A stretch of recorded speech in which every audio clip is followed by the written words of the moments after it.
The first thing Gabriel Vale saw when he turned off the Medicine Bow Road was a woman standing in the mud with one hand on a cow's halter and the other holding a shotgun so steady it made him think the shaking in her shoulders must be exhaustion, not fear. Behind the fence, a little boy in a coat cut down from a grown man's winter wool leaned close and whispered, "If you're here for Clover, mister, take her fast. Mom won't be here tomorrow." The windmill squeaked overhead. Wet earth and old manure scented the cold spring air. Gabriel looked at the sagging porch, the barn patched with mismatched boards, the child trying not to look afraid, and the woman who had clearly spent too long standing between danger and everything she loved. Before we go farther, settle in wherever you are tonight, and if you feel like it, tell us in the comments where you're listening from. We always like knowing who's gathered around the fire before a story begins. Gabriel slid from the saddle and lifted both hands. "Gabriel Vale, Mrs. Bloom in town said you might sell a milk cow." The woman's eyes stayed hard. "Mrs. Bloom talks too much." "She does." That almost pulled a smile from her. Almost. Gabriel moved slowly toward the cow. Clover was red-sided, deep-ribbed, older but sound. A fine milk cow. Better than any he could have hoped to find for the money left in his coat. He touched the back of his fingers to her neck first, and she settled under his hand. The boy noticed. "You warn animals before you touch them. Seems polite." The woman studied him more closely. Her face was thin from work and worry, but there was nothing weak in it. At her throat, above a faded blue scarf, he caught the edge of a yellowing bruise. Gabriel looked back at Clover. Good udder. Good feet. A cow that could turn a hard place into a survivable one. "What price?" he asked. 38. The boy shut his eyes. $38 for a cow like this meant desperation. Gabriel had come ready to spend nearly 50. The last of his savings sat in a leather pouch in his coat. He had spent 2 hungry years trying to make a scrub piece of land west of Hannah livable.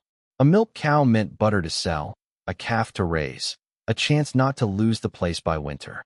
Without one, he would be stretching beans and coffee and faith all over again.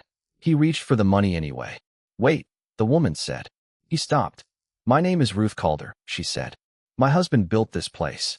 He's buried on the ridge behind the cottonwoods. Since he died, I've sold the team, my mother's silver comb, half the blankets in this house, and everything else that wasn't nailed down." Clover was not meant to be next. The boy stared at the ground. Ruth swallowed.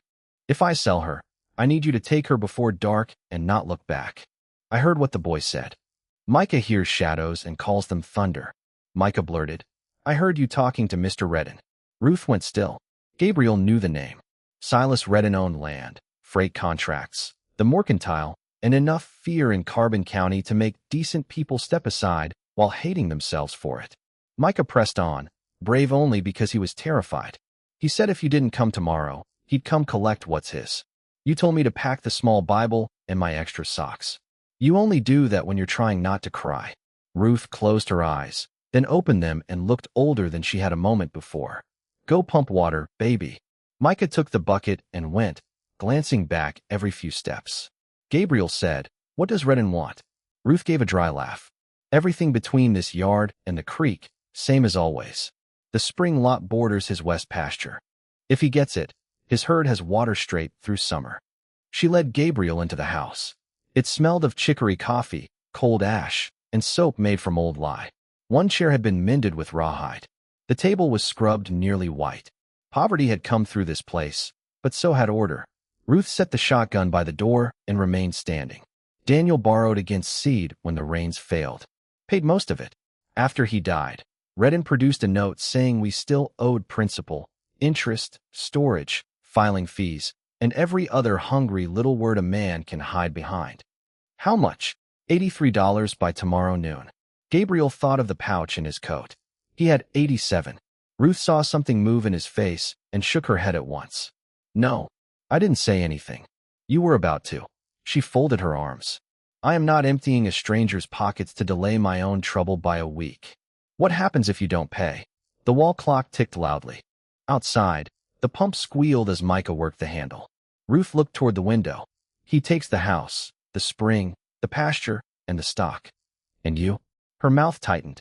"He says he has use for a competent housekeeper at his main ranch. A room, hot meals, regular wages." Gabriel said nothing. You don't need to be clever to hear the filth in it, she said. And Micah? Mrs. Pritchard would keep him a while. After that, she did not finish.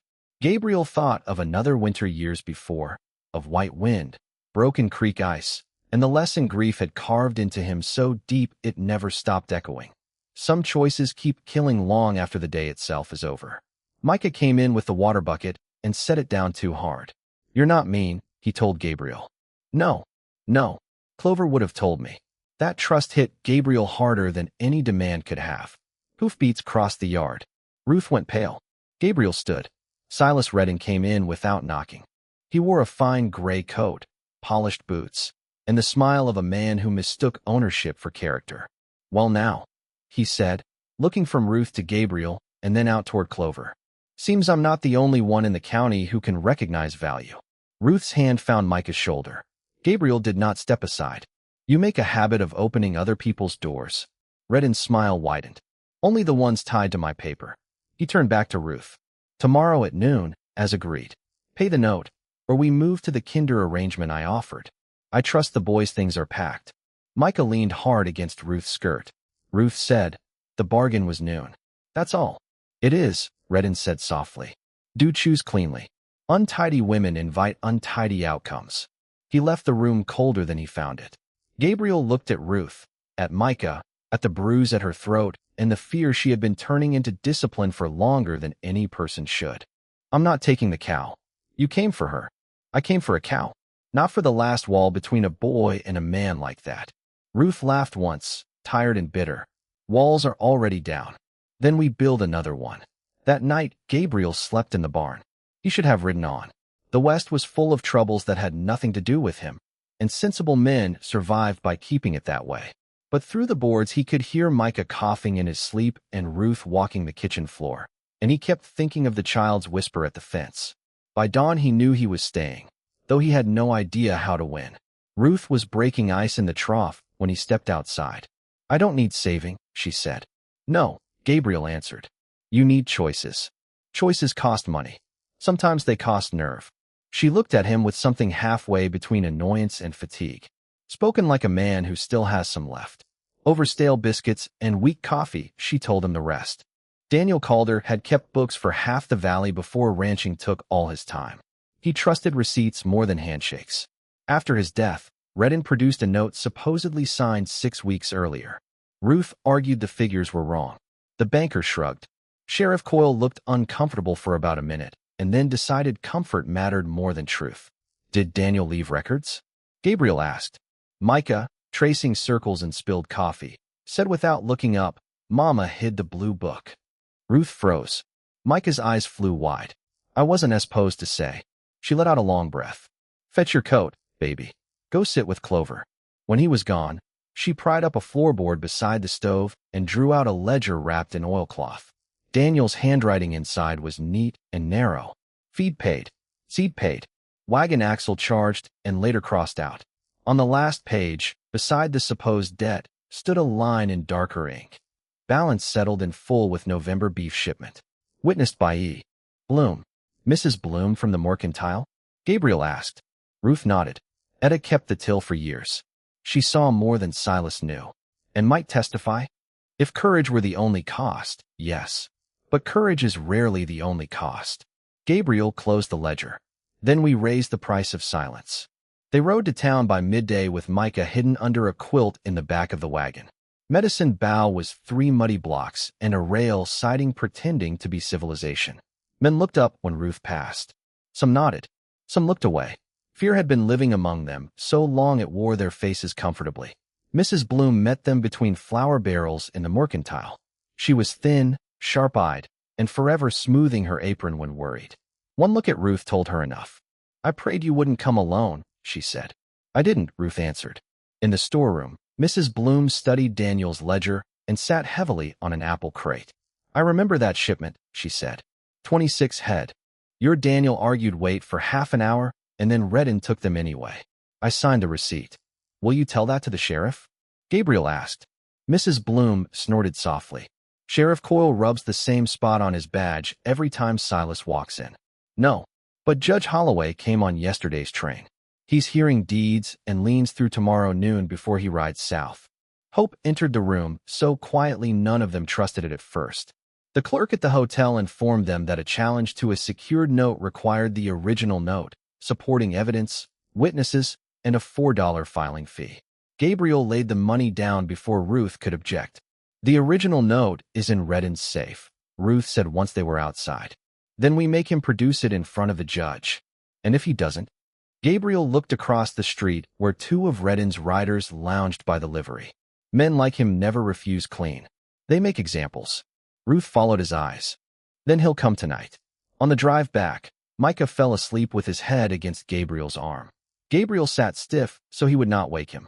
Ruth watched that in silence for a long while. Then she said quietly, "A hungry child can't eat a man's pride. Pride makes poor fence in winter." He looked over. "That Daniel's line?" "No. Mine." He nodded. It was too true for anyone else to have invented. By dusk they had barred the door and banked the stove. Gabriel hid the ledger pages under a loose plank in the loft, then showed Ruth the spot. She hated the distance between her and the proof, but fear in a house could turn hands foolish. Better the truth be hidden high than lost in a rush. When the first riders circled the yard after dark, Micah was shelling beans at the table. He went still. Leather creaked outside. A horse snorted. Then another. Gabriel turned the lamp wick low. "Stay away from the windows." Ruth already had the shotgun. There are moments when a story stops being about land and becomes about the shape of a soul. This was one of them. "Tell me true. If you had been in Gabriel's place, with a good horse outside and no blood tied to that house, would you have ridden on and saved your own skin, or would you have stayed for people the law had already decided not to protect?" Silas Redden called from the dark, voice smooth as oiled leather. "Mrs. Calder, I hear you've been taking advice." Ruth stepped onto the porch. "Go to hell and spare your horse the walk back." One rider laughed. Redden did not. "My patience is not a well, Ruth." "Then die thirsty." Gabriel came into the doorway behind her. Redden's pale face lifted out of the dark. "Mr. Vale, I made inquiries. Small parcel west of Hannah. Bought on credit. Not a man positioned to sponsor rebellion." "Good thing I'm not sponsoring it," Gabriel said. "Just standing in it." Redden studied him. "Move along before midnight, and this remains county business. Stay, and it becomes personal." "Seems personal already." The riders wheeled away. One of them dragged metal along the front gate as he passed, showering sparks into the dark. Micah sat on the floor and clapped both hands over his ears. The real storm came after midnight, and it did not come from the sky. Gabriel woke to clover bawling and the sharp smell of kerosene. He rolled from the hay as orange light licked under the barn door. "Fire!" He slashed the latch rope with his knife and kicked the door wide. Smoke punched into him. Clover was rearing against her stall. He spoke to her the whole time, steady and low, working the halter free. A gunshot cracked outside. Then Ruth screamed, "Micah!" The boy had been sleeping in the loft because spring wind against the house always frightened him. Gabriel shoved Clover toward the opening and ran for the ladder. Through the smoke below, he saw Ruth fighting one of Redden's riders near the pump, the shotgun twisting between them. Beyond them, Silas sat his horse and called, "Bring me Daniel's ledger, and this all quiets down." Gabriel climbed. Heat bit through his palms. Smoke thickened so fast it felt alive. "Micah!" A cough answered from the far corner. He found the boy curled behind feed sacks, clutching a carved wooden horse. Gabriel wrapped him in the loft blanket and turned back, just in time to see the lower half of the ladder collapse into the flames. Micah made one terrified sound. "Mama." Gabriel looked once toward the plank where the ledger had been hidden, then at the boy in his arms and the fire racing up the beams. He chose the boy. Years of guilt shifted inside him right then. Not gone. It would never be gone. But for the first time, it was not making the choice. He kicked out the loft shutter. Cold night air hit his face. The rain barrel stood below beside the wall. "Hold tight." Micah wrapped around his neck. Gabriel jumped. They struck the barrel edge, rolled, and crashed into the mud. Pain ripped through Gabriel's ribs. Micah cried out once, then clung to him, alive. Ruth broke free and ran toward them. A shot split the night. She staggered, blood bright along her upper arm. Silas swung down from his horse, anger finally cracking the polish of him. "Where is it?" Ruth pressed her hand to the wound and laughed, fierce and breathless. You vain fool. You thought I'd leave the truth where you could smell it. Only then did Gabriel understand. She had moved the ledger. Silas lunged for her. Gabriel met him in the mud. Redden hit hard and fast, like a man used to other people staying beaten. Gabriel took one blow to the mouth, another to the ribs, then caught Silas's wrist and wrenched until the pistol dropped. One of the riders yelled that the barn roof was going. Another shouted that someone was coming on the road. Silas clawed for a knife. Gabriel drove his forehead into the man's face. Bone cracked. Ruth seized the fallen shotgun and leveled it with her uninjured arm. No farther, she said. Flame burst through the loft roof behind them, turning the whole yard bright as day. In that cruel light, Gabriel saw Micah kneeling in the mud beside Clover, one small hand on the cow's leg, as if anchoring himself to the earth. He saw the winter hay, the harness, the fence posts Daniel had cut years before, all going black at once. And he heard fresh hoofbeats on the road. Help or more trouble, there was no way to know. That was the edge of it. The barn collapsing, roof bleeding, the boy half-choked from smoke, and Silas Redden smiling blood through a split lip as he said, "You think a fire makes truth? Wait till morning." Morning found them in an abandoned sheep camp above the creek, one shack held together by tar paper and stubbornness. Gabriel had taken them there by back trail while the barn burned behind them. He cleaned Ruth's wound with boiled water from a dented kettle. Micah slept beside her wrapped in Gabriel's coat. Outside, meltwater ran beneath thinning ice. "You moved the ledger," Gabriel said. Ruth nodded toward Micah's wooden horse. Gabriel turned it over and found the belly hollowed. Inside were Daniel's copied ledger pages and the original receipt, rolled tight. "Silas watches chests and floorboards and lockboxes," Ruth said. "Men like him never imagine a woman can hide a future in a child's toy." There it was, the strength everyone had mistaken for smallness. He tied off the bandage. "You should have told me. I needed to know whether you'd save my son before my paper." He looked down at his hands. After a while, Ruth said, "Daniel didn't truly die in an accident. The wagon crushed him, yes, but only after Silas's men cut the brake line on the hill. Daniel had found land charges in Redden's books that didn't belong there. He told me if anything happened, trust the pages, not the men holding them." Gabriel stared at the stove. "I know something about trusting the wrong thing." She waited. So he told her about Ellen and little Clara, about the blizzard, about riding for help and returning to broken ice and silence. He told it plainly, because grief spoken soft is still grief spoken true. When he finished, Ruth did not pity him. She rested her good hand over his wrist and said, "You've been burying yourself beside them ever since." He bowed his head. Her thumb moved once against his skin. "Listen to me, Gabriel Vale. Folks think healing feels like being mended. Most times it feels like being believed." He swallowed hard. "I don't know if I remember how to stay," he said. "Stay till noon," Ruth answered. "We can ask the rest later. If this story is stirring something in you tonight, then you are exactly who it was written for. A like and a subscribe help us keep telling stories where quiet people matter. Now let's go finish this one." They entered town in full daylight, not through the alley but up the main street where every porch and shop window could see them. Gabriel rode ahead with Micah on the saddle. Ruth followed in the wagon, pale but upright, her arm bandaged clean. Mrs. Bloom stepped out of the mercantile before they had stopped moving. One glance at the burn on Gabriel's cheek and the blood seeping through Ruth's sleeve told her enough. "My office," she said. "Now." Word outran them.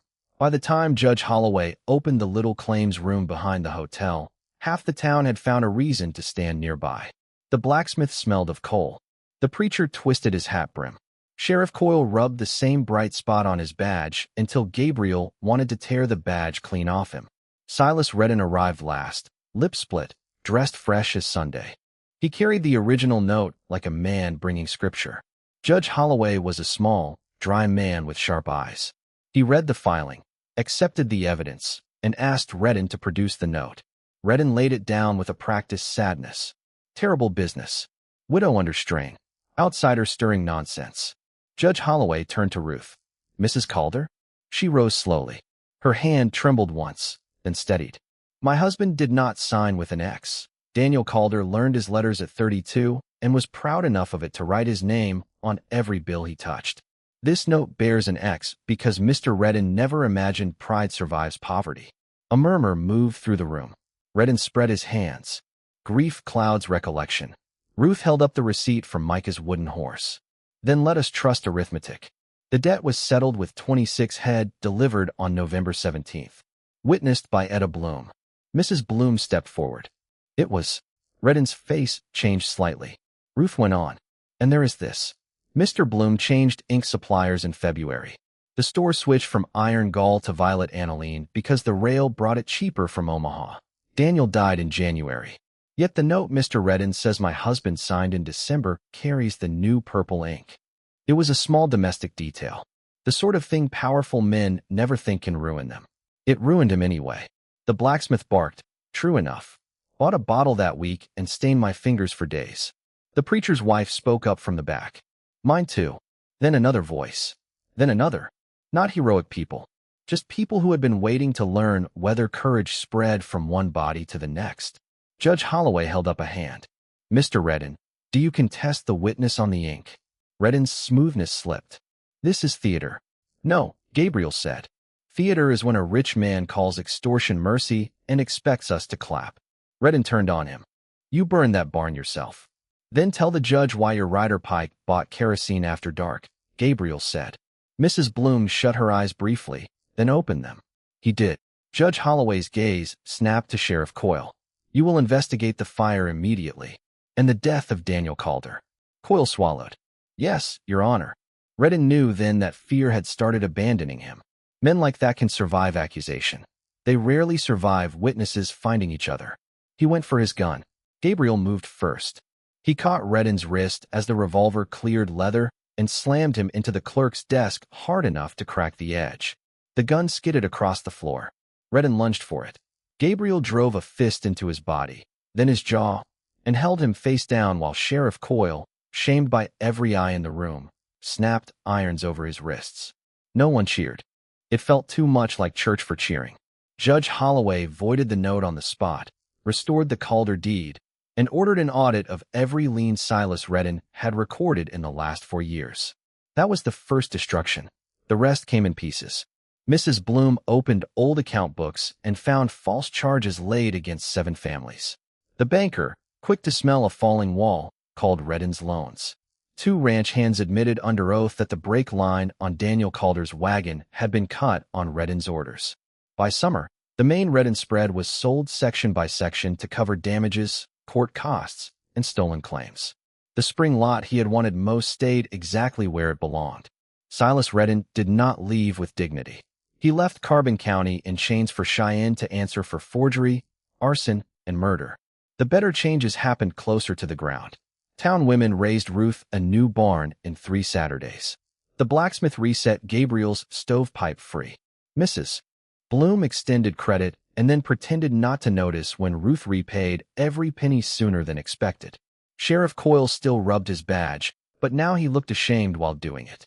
Gabriel stayed first because there was roofing to nail and fence to set. Then because Clover calved early and Micah wanted him there to see the pale-legged heifer come blinking into the world. Then because one evening, with the new pasture shining green after rain, he realized leaving would be the real cowardice. He found Ruth by Daniel's grave under the cottonwoods. The wind moved softly through new leaves. Down below, the house stood square again, not grand but standing. I used to think surviving was the same thing as living, Ruth said. And now I think surviving just keeps the lamp lit until living finds its way home. Gabriel held his hat in both hands. He knew better than to make speeches where a small truth would do. I don't want to be another storm that passes through your yard. Ruth turned toward him. The strain in her face had eased these past weeks, though it had not vanished. Real healing never pretends not to remember. Then don't pass through. That was all. It was enough. When he kissed her, it felt less like beginning and more like 2 broken roads finally admitting they had been leading to the same place all along. By September, the porch had been leveled, the barn rebuilt stronger, and Micah had outgrown the old cut-down coat.